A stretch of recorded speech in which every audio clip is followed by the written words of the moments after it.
Welcome back to my channel. Today we're going to be talking about the mitered edge. We have that beautiful, beautiful straight edging right here. This is great for a V-neck, and it works exactly like a carpenter would use for when they're trying to cut things for a corner. I've also got it on my pattern right here, which is called the Ivy League pullover, and it makes that perfect, nice and crisp square. So let's dig in. For a mitered collar, one thing that you want to notice is that you're seeing these stitches technically decrease while this line stays up. And those decreases are actually done by a lovely technique called the S2KPO, where you slip 2 knitwise and then pass the slip stitch over.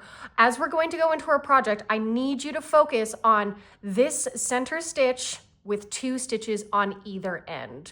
You're always going to have these mirroring stitches, and if they're not mirrored, then you know that something has gone wrong. So on my mini project, I have essentially marked that middle stitch. Usually when it comes to a V-neck, they will have a specific one here for you. Then I have picked up all of the stitches around.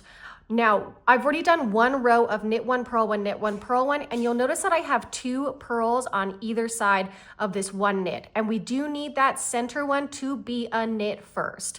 Now I'm going to knit following through, and then we're gonna focus on this one together. So I've worked to 1 more stitch before I start working those 3. And I want to imagine, again, these 3. And the one reason for this is because the mitered edge is actually a 2-row repeat, because 2 things can happen. You can either have 2 purls on the side or 2 knits on the side of this one. So I'm going to go ahead and I'm going to knit that next one, and then I'm going to focus on those 3. And that stitch marker is a visual stitch marker to make sure that I focus on this one. So I'm going to S2KPO, which is going to slip the first 2 stitches as if they're one. They're going to be a little tight, that's okay. And then I'm going to knit the next one even though it's a purl. That's okay. Because it's a double stitch decrease, we're going to get rid of those 2 purls on either side. The way that we do that is we slip the first 2, and then we're going to take these 2 stitches and we're going to pass them, if they'll ever come to me, over that 1 stitch, which we now see that it's now created, which was originally 3 stitches and now it is 1.